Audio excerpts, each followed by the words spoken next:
Alright, Shalom, giving all praises, honor, and glory unto Yahweh Bashem Yahushai, Bahashem Kakadash, double honors to the elders and apostles of Great Millstone that rule well, and Shalom to you, Aki, and teaching this word around the globe with faith and truth and sincerity. On the brother Caleb from the GMS London Forecasters Camp, coming back at you with another lesson to edify the Lord's elect. As always, I begin by saying that we are the real Hebrew Israelites. The real Israelites, these so-called Negroes, Latinos, Hispanics, Native Americans, West Indians and West Africans predominantly.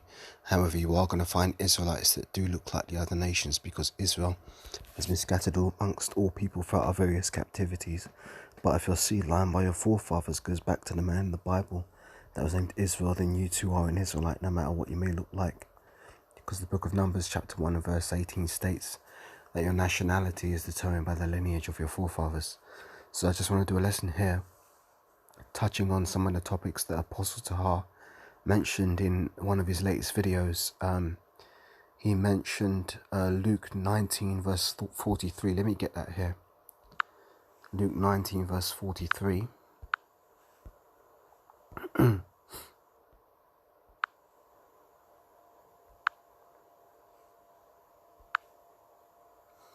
It says, starting from verse 41, and when he was come near, he beheld the city and wept over it. Now this is speaking of Yahushai. It says, saying, if thou hadst known, even thou, at least in this day, in that slake, if thou hadst known, even thou, at least in this day, this thy day, the things which belong unto thy peace, but now they are hid from thine eyes. For the day shall come upon thee, that thine enemy shall cast a trench about thee, and compass thee round about, and keep thee in on every side. And they shall lay thee even with the ground, and thy children within thee, and they shall not leave in thee one stone upon another, because thou knewest not the time of thy visitation. Right, so basically that's a prophecy regarding 70 AD, where the Romans overthrew Jerusalem. That took place in 70 AD, and they compassed the city round about and cut off anybody coming in and coming out, and they laid siege to the city, and that's even commemorated in the Arch of Titus. You can look that up. I might look that up in a second. But the point of this lesson is to say that there's nothing new under the sun, and what was done then in 70 AD is what's happening again in this time. Because in this time, Esau is basically laying siege to the people by cutting off your access to be able to do certain things. For example, if you don't have this serpent's juice, you can't work a job. You know, you've got to comply with all these mandates in order to be able to function within this society. But not only that, they're cutting off the supply chains. You know, there's ships that are stuck and not able to dock to unload their cargo. So basically, you're seeing supply chain shortages. Then there's also over here in the UK the petrol crisis.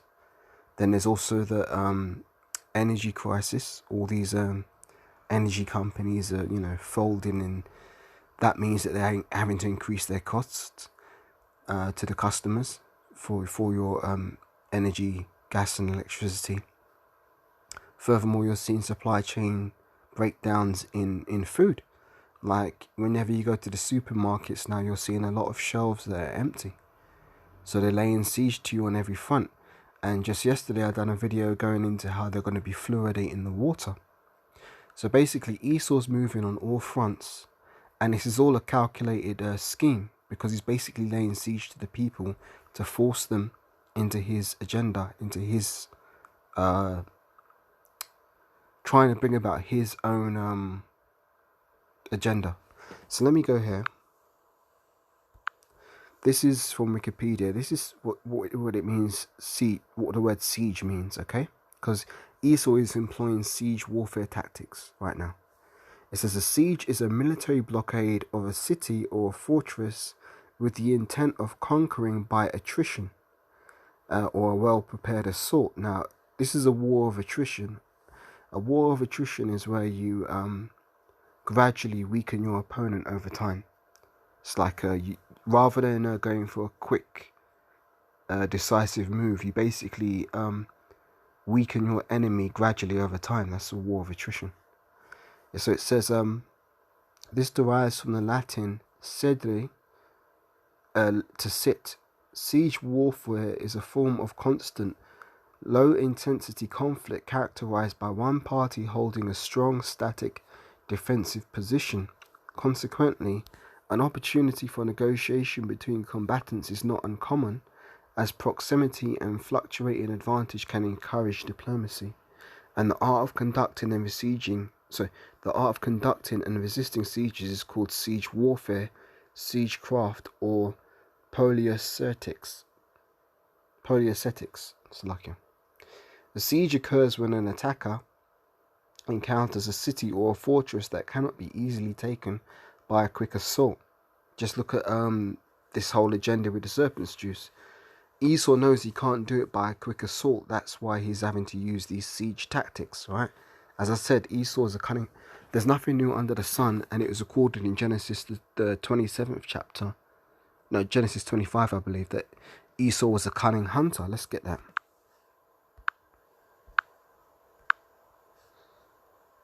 Because that's Esau's nature, to be a cunning hunter. Now that doesn't just mean that he's in the field hunting deer and rabbits and other animals. He's a cunning hunter, therefore he's going to use his hunting tactics on other people in order to enslave them and bring them into his what benefits him, his new world order. Right, so it says Genesis 25:27. And the boys grew, and Esau was a cunning hunter, a man of the field. Now that means Esau was, traveling the world, and, hunting all these crazy animals. He was a man of the field. And Jacob was a plain man dwelling in tents. Now that means Jacob was perfect in every way. A plain man dwelling in tents. So that's the two natures of these two brothers and these two nations. So it says, a siege occurs when an attacker encounters a city or a fortress that cannot easily be taken by a quick assault, which refuses to surrender. Sieges involve surrounding the target to block the provision of supplies and the reinforcement or escape of troops, a tactic known as investment. This is typically coupled with attempts to reduce the fortifications by means of siege engines, artilleries, bombardment, mining, also known as sapping, or the use of deception or treachery to bypass defenses. These are all things that Esau employs. Failing a military outcome, sieges can often be decided by starvation, thirst, or disease, which can afflict either the attacker or the defender. This form of siege, though, can take many months or even years depending on the size of the stores of food the fortified position holds. So there you have it. Esau knows that the people at the moment are in something of a fortified position, so therefore he's destroying the supply chains to weaken the people in order to bring them into his agenda. It's nothing new under the sun, man. The attacking force can circumvallate the besieged place, which is to build a line of earthworks consisting of a rampart and a trench surrounding it. During the process of circumvallation, the attacking force can be set upon by another force or an ally of the besieged place due to the lengthy amount of time required to force it to capitulate. A defensive ring of forts outside the ring of circumvallated forts, called contravallation, is also sometimes used to defend the attackers from the outside.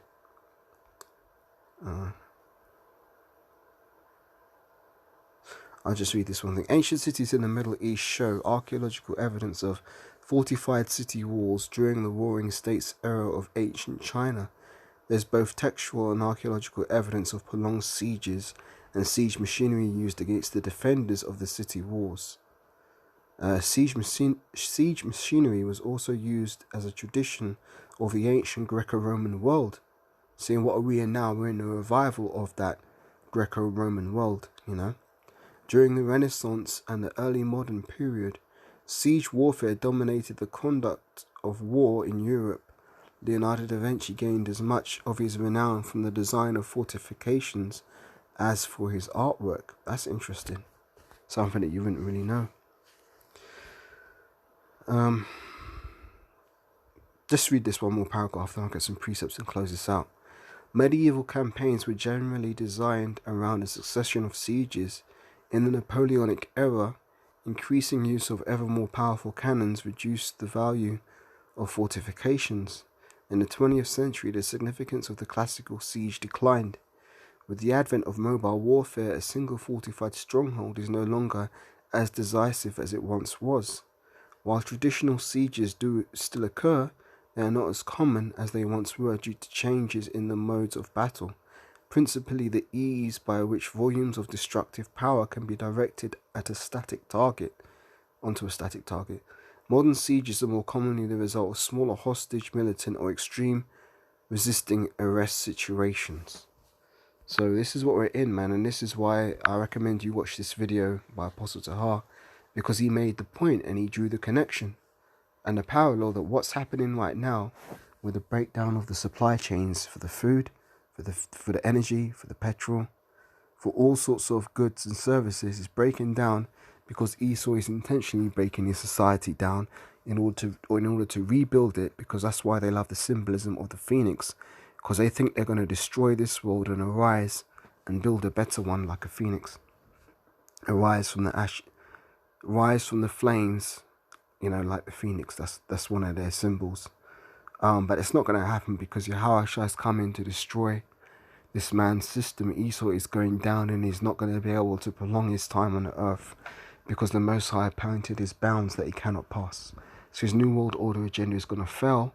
But before he gets to that point, he is going to end up destroying a lot of people, and a lot of people will perish through the famine, through the pestilences, through starvation, by the sword. You know, Esau's coming down with great wrath. So I'm going to close this out with a scripture that comes out a lot these days, Revelation chapter 12 and verse 12.